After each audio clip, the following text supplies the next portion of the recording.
여러분 안녕하세요. 2025년 5월 모의고사가 드디어 마지막 지문입니다. 자, 세 번째 지문 선생님과 오늘도 즐겁게 공부를 한번 해보도록 합시다. 역시나 문제부터 봐야겠죠? 쭉 내려가셔서 문제를 살펴보도록 합시다. 14번 윗글을 통해 답을 찾을 수 없는 질문인데요. 이것도 일치 불일치 문제로 풀어야겠죠? 각 문단을 읽으면서 풀어야 되는 문제다 라고 생각을 하시면 되고요. 15번 보기 문제네요. 다 읽고 나서 풀면 되겠죠? 다 읽고 판단하면 되겠구나 라고 생각해 주시고 넘어갑시다. 16번 윗글을 참고할 때 기억의 이유, 기억이 나올 때 풀면 되겠구나 생각하시면 되겠고 17번 어휘 문제네요. 각각의 어휘가 나올 때 판단하고 적절하지 않은 거 정도로만 생각하고 올라가도록 할게요. 자, 문단 번호 매깁시다. 연합형 게임 1문단 셰플리값 2문단 셰플리값 3문단 이름이 아주 이쁘네요. 문제는 별로 재미없었죠? 근데 이름은 이쁘네요. 4문단. 이제 가상의 게임. 자, 다음 5문단. 이렇게 갑과 을. 자, 이렇게 해서 총 5문단으로 나눌 수가 있었어요. 그래서 14번 문제의 일치, 불일치를 생각하면서 각 문단을 읽어줬습니다. 1문단을 쭉 읽고 14번에 1번부터 5번까지를 살펴봤는데 답이 될 만한 게 없네요. 그래서 이제 2문단으로 내려가서 2문단을 또 쭉 읽고 나서 14번에 1번부터 5번까지를 살펴봤더니 오호 이제는 드디어 찾을 수 있는 게 있었습니다. 그래서 첫 번째 줄 셰플리 값은 연합의 경제 주체들이 부담할 총 비용을 각 경제 주체가 연합한 기여의 정도에 따라 공정하게 분배할 수 있는 기준이다라는 내용이 있었죠. 이 내용이 14번에 1번의 근거가 되겠네요. 자, 14번에 1번 뭐였죠? 셰플리 값의 개념은 무엇인가? 라고 물어봤죠. 여러분 14페이지, 15페이지 양쪽에 놓고 보실 수 있으니까 그렇게 놓고 봅시다.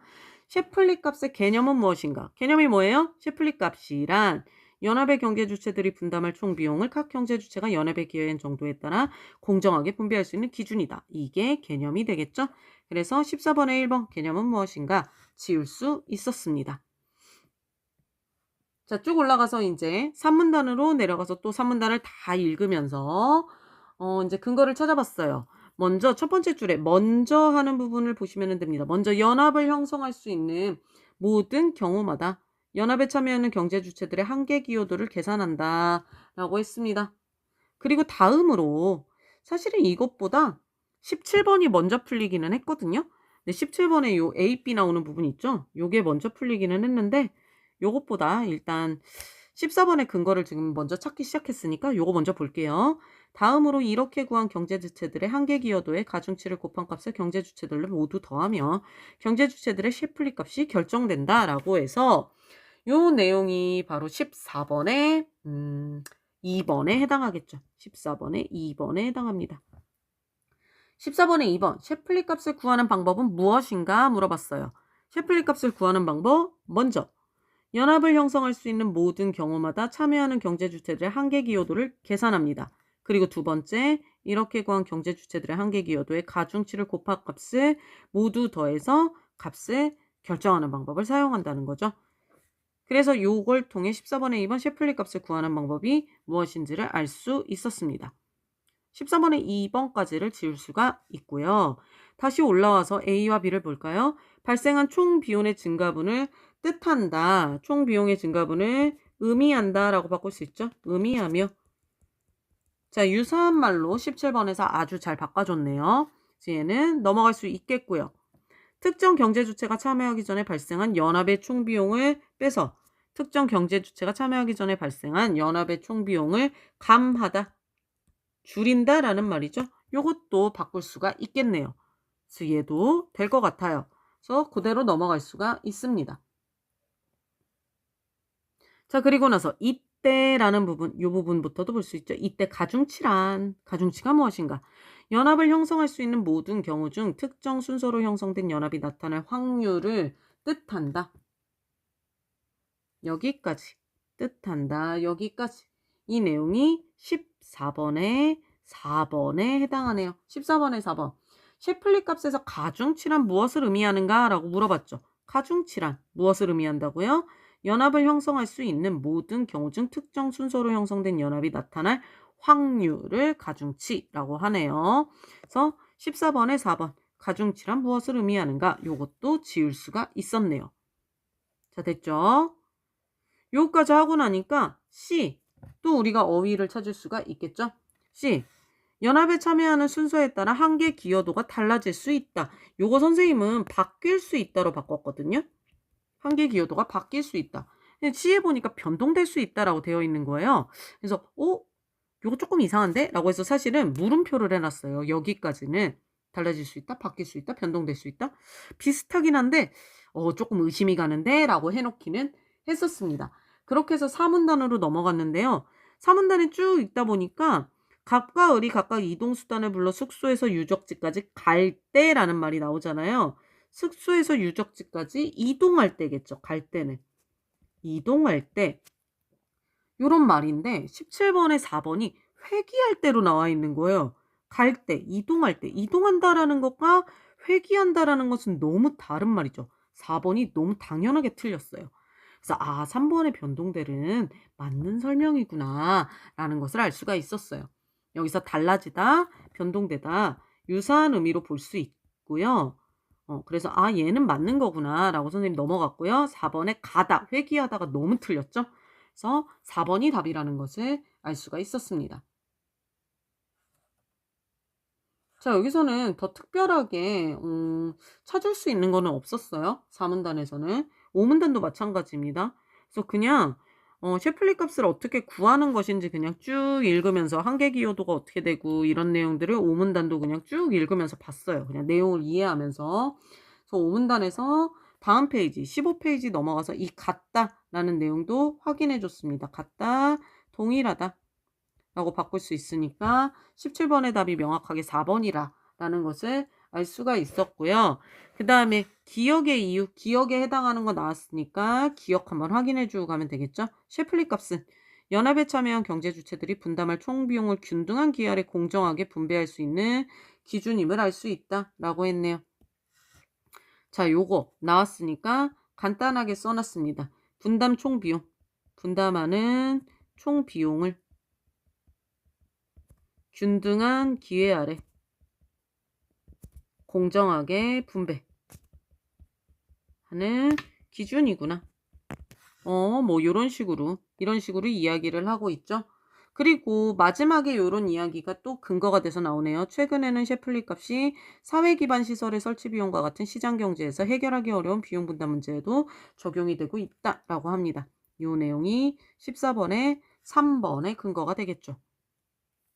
자, 셰플리 값은 어떤 경우에 사용할 수 있는가? 어떤 경우에 사회 기반 시설의 설치 비용과 같은 시장 경제에서 해결하기 어려운 비용 분담 문제에 적용된다라는 것이죠.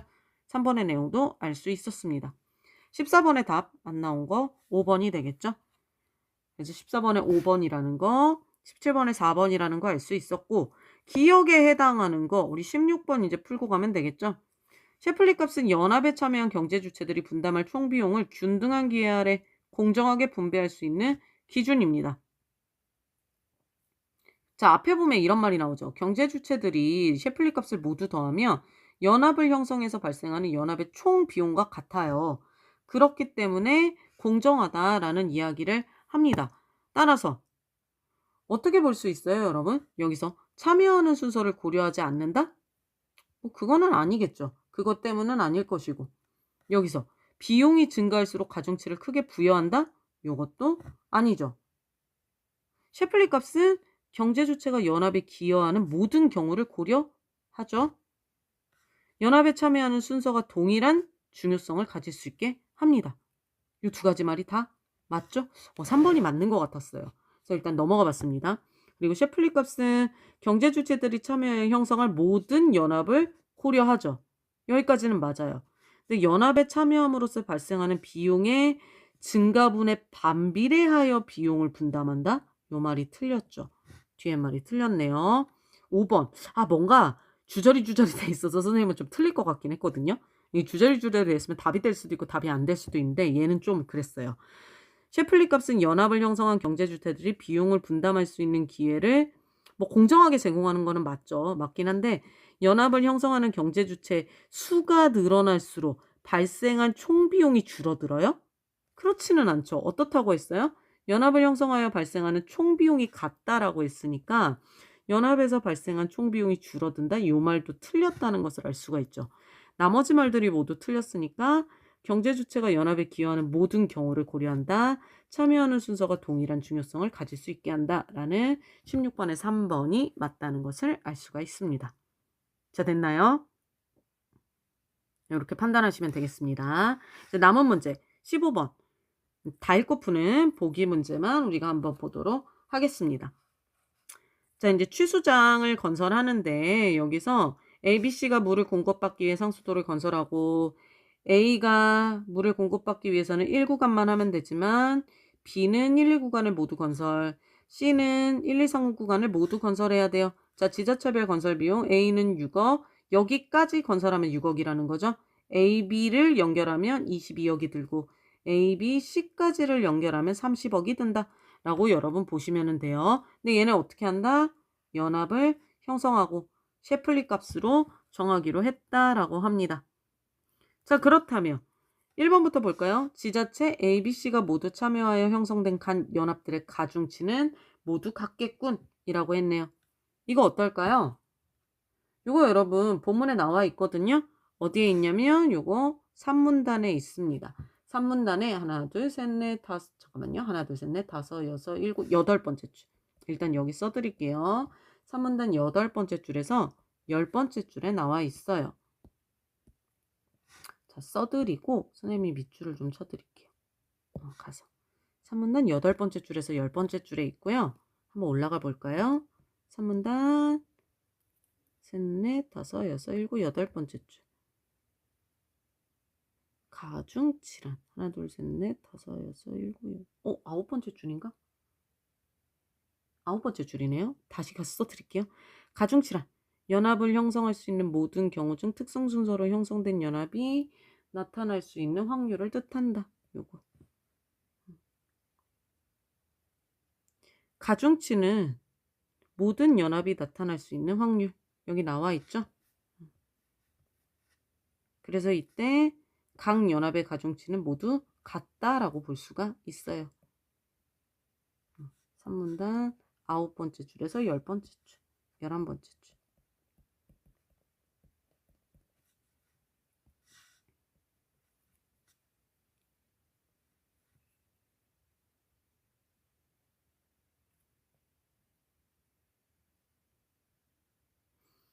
자, 한계기호도는 우리 좀 이따가 구하기로 하고요.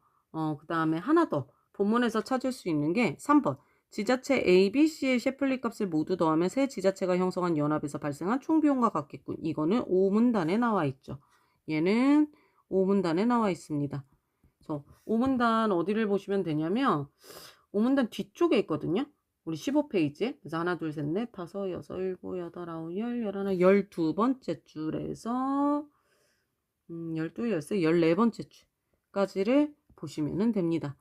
그래서 15페이지 위에서 두 번째 줄 여길 보시면 돼요. 이렇게 경제 주체들이 셰플리 값을 모두 더하면 연합을 형성하여 발생하는 총 비용과 같다라는 부분이 있었죠. 자, 여기 이렇게 경제 주체들의 셰플리 값을 모두 더하면 연합을 형성하여 발생하는 연합의 총 비용과 같다. 요 부분이에요. 요 부분이죠.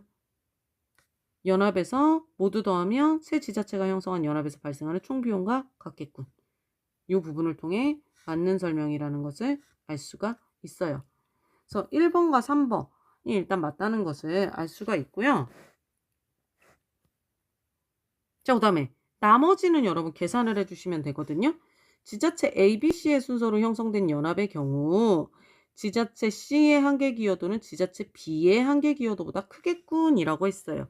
자, 이제 어떻게 계산을 하시면 되냐면 A, B, C의 순서로 형성된 연합이에요. A, B, C의 순서로 연합이 형성이 됐습니다. 그럼 여러분이 일단 A는 얼마를 내요? 6억을 내겠죠. A는 6억을 내요. 그쵸? 그런데 B까지 건설되기 위해서는 총 얼마가 필요해요? 22억이 필요하잖아요. 그럼 B는 얼마를 내요? 22억에서 6억을 뺀 금액을 내는 거예요. B는 22억에서 6억을 뺀 금액인 16억을 내게 되겠죠. 이렇게 되는 거예요. 그러면은 A에서 C까지 총 건설하는 데 드는 비용은 30억이에요. 30억인데 지금 여기서부터 여기까지 22억을 냈잖아요. 그럼 C는 얼마를 내면 돼요? 8억을 내면 돼요. 이렇게 내면 됩니다. 6억, 16억, 8억을 부담하게 되는 거예요. 이런 영업의 경우. 그럼 지자체 C의 한계 기여도는 B의 한계 기여도보다 큽니까? B의 한계 기여도가 C보다 더 크겠죠? 이렇게 될 경우에는 B의 한계 기여도가 더 크게 됩니다. 따라서 여러분 지금 적절하지 않은 거 고르라고 했잖아요. 그래서 2번이 틀렸어요. 왜요? B가 더 크기 때문이에요. 이해되시나요? 자, 요렇게 계산하시는 거예요. 요렇게 계산하시는 겁니다. 다른 거 계산하면서 우리 한 번 더 보도록 할게요. 어떻게 계산하는 건지. 그럼 지자체 B, A, C의 순서로 형성된 연합을 한번 봅시다. 이렇게 똑같이 하는 거예요. B, A, C의 순서로 형성이 됐어요. 이렇게 됐다고 봐요. 그럼 여러분 일단 B까지 건설하기 위해서 드는 돈은 얼마예요? 22억이잖아요. 그러면은 B까지 건설하기 위해 22억이 들었어요. 그러면 A는 얼마를 내면 돼요? 여기까지 일단 22억이 드는데 A는 22억이 이미 다 냈으니까 하나도 낼 게 없어요. A는 0억 꿀꺽. 자, 근데 C까지 건설하는데 얼마가 들어요? 30억이 들죠. 그럼 C는 얼마를 내면 돼요? 남은 8억을 부담하게 되는 거죠. 그럼 지자체 C가 참여할 때 연합의 총 비용은 얼마가 증가해요? C가 참여할 때 연합의 총 비용은 8억이 증가하는 게 맞습니다. C가 참여하면서 증가하는 비용 8억. 이렇게 되는 거예요. 8억이 증가하는 거 맞고요. 이렇게 하는 거고요. 그럼 지자체 B, C, A의 순서로 형성된 연합이라고 봅시다.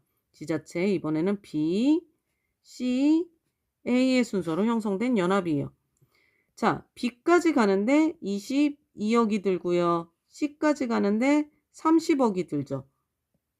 A까지는 뭐 어쨌든 다 되는 거고 그럼 다 연결이 되는 거잖아요. B가 22억을 부담해요. C가 8억을 부담하겠죠. 그럼 A는 0억을 부담하겠네요. 이런 순서대로 하면 이런 형성의 경우 비용을 부담하지 않는 지자체가 있죠. 어디? A. 부담하지 않는 지자체가 있겠고 역시나 맞는 설명이 되겠습니다. 이해되세요, 여러분? 이런 식으로 계산하시는 거예요.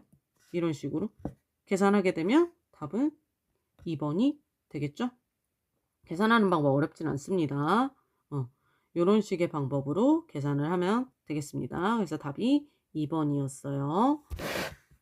오늘도 문제가 다 풀렸네요. 자, 우리 드디어 5회 거 모의고사도 다 풀렸습니다. 이제 다음 시간에는 2025년 3월 모의고사로 만나도록 해요. 이번 시간도 수고 많으셨습니다. 역시나 소요시간 채점 결과 한 줄평 남겨주시면서 꾸준히 공부하는 습관 같이 한번 노력하도록 합시다. 자, 이번 시간도 수고하셨습니다. 다음 시간에 만나요.